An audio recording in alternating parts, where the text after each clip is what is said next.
இன்னைக்கு new year 2023 முடிஞ்சு 2024 வந்துருச்சு. நான், அம்மு, ஐரா நாங்க 3 பேருமே இப்ப கோயிலுக்கு வந்திருக்கோம். நான் அம்மு, ஐராவையும் எவ்ளோ அழகா வீடியோ எடுத்திருக்கேன் பாருங்க.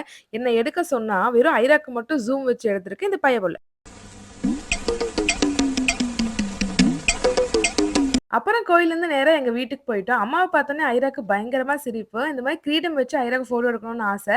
ஸோ இன்னைக்கு எடுக்கலான்னு சொல்லிட்டு ட்ரை பண்ணோம். பட் ஐரா வந்து கோஆப்பரேட்டே பண்ணல. அப்புறம் கஷ்டப்பட்டு அடிச்சு புடிச்சு ஒரே ஒரு ஃபோட்டோ மட்டும் உருப்படியா வந்துச்சு. அந்த ஃபோட்டோ தான் இது. செம்ம கியூட்டா இருக்கால்ல. அதுக்கப்புறம் மாடியில போய் கொஞ்ச நேரம் வேடிக்கை பார்த்துட்டு இருந்தோம். ஐரா இந்த மாதிரி வானத்த வந்து மல்லாக்கப்படுத்தி பார்த்ததே இல்ல. ஸோ செம்ம என்ஜாய் பண்ணிட்டு இருந்தாங்க. அப்ப இன்னைக்கு கூட எங்க அப்பாக்கு ஒர்க் வச்சுட்டாங்க. ஸோ அஞ்சலிக்கு வந்து ஐரா கூட கொஞ்ச நேரம் விளையாண்டுட்டு போனாரு. அப்பா நியூ இயர் அன்னைக்கு என் பேத்திய பார்த்துட்டேன். இந்த வருஷம் சூப்பரா இருக்கும் அப்படின்னு சொல்லி சந்தோஷமா பேசிட்டு இருந்தாரு. அப்புறம் கொஞ்ச நேரம் இருந்துட்டு வேலைக்கு போயிட்டாரு. மத்தியானம் வந்துட்டு ஹாஃப் டே எங்க வீட்ல இருந்தோம். அதுக்கப்புறம் நாங்களும் கிளம்பிட்டோம். கிளம்பும்போது அம்மா வந்து ஐராக்கு அமௌண்ட் குடுத்தாங்க. எப்படியும் அந்த அமௌண்ட் நம்ம பாக்கெட்டுக்கு தான் வரப்போகுது. கொஞ்ச நேரத்துல அங்கிருந்து கிளம்பிட்டோம்.